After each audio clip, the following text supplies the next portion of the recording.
We start in Ukraine, where a warning has come from the Red Cross that landmines that were dislodged when Ukraine's Kakhovka dam was breached are likely to pose a significant threat. Before the flooding, the location of landmines was known. Now we just know they're somewhere downstream. Ukraine's president says he's shocked by the lack of help from international aid agencies following the flooding. Well, water continues to surge down the Dnipro river, which divides Russian and Ukrainian-controlled territory, and thousands of people have been moved from their homes in the region of Kherson. Ukrainians and Russians are blaming each other from the damage. Well, from Kherson, our Ukraine correspondent James Waterhouse sent this report. This eastern bank of the Dnipro River is currently a no man's land. Neither Russia nor Ukraine control here. Now, no one can live here. A Ukrainian army drone spotted Katerina trapped in her home. They try to drop her water. No luck. Her son Maxim then makes the crucial catch. They're both taken to Kherson, along with her daughter Maria. A city once occupied by Russia, then liberated by Ukraine, now on its knees. We managed to find the simplest boat, but my father and a neighbor got carried away in it. It came loose, and the current was too powerful yesterday. Rowing didn't help. So we were left with my kids, the three of us, for the night. Feels like we lived a whole life in just one day.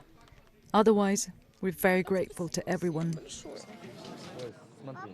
This once innocuous road, now a slipway for rescue boats. As people are brought to safety from submerged streets, the relief is palpable. To move through the streets now, you need one of these. The silence reflects just how uninhabitable pockets of the city have now become. That sign would normally be at head height. The trunks of those trees are completely submerged. Rescue teams are trying to help people, and you can see how they'd be trapped. The water is cloudy. Kherson, after everything it's gone through, is a city on its knees. Shelling is a common occurrence in Kherson. The Russians might have left, but they're never far. It takes a lot for locals to be forced to leave here. But for a growing number, that moment has come.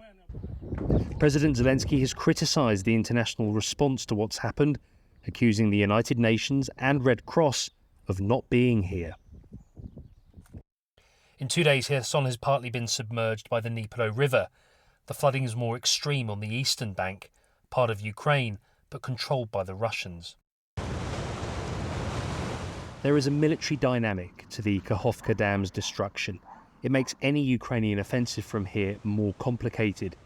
As for those living here, it's gone from difficult to the verge of impossible.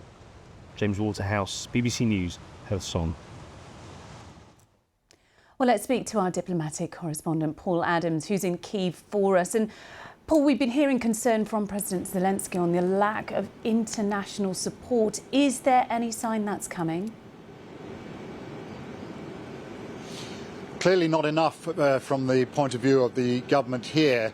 It feels that it's basically having to deal with this alone.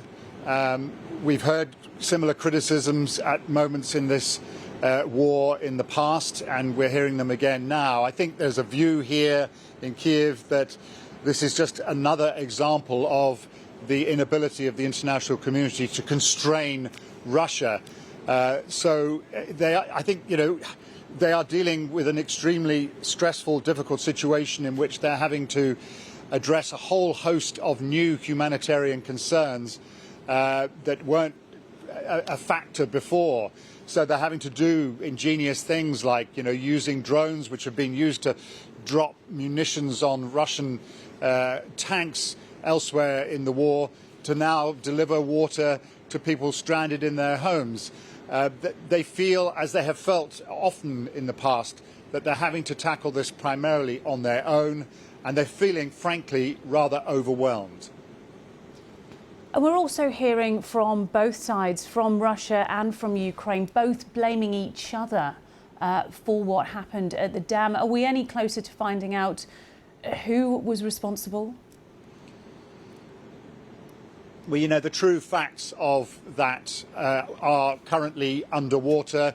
There have been some calls from various quarters for an independent investigation.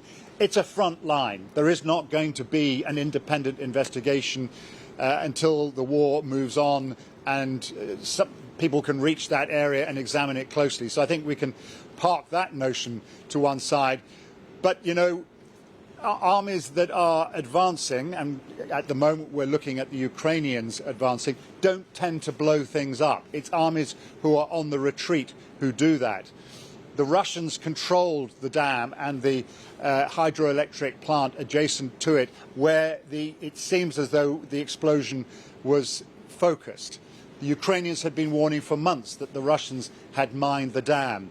All the evidence, all the kind of credible evidence points to this being the Russians, not the Ukrainians. I don't think that these two claims have equal weight at all. And bear in mind also that at pretty much every turn in this war, the Kremlin has lied about what it is doing in Ukraine.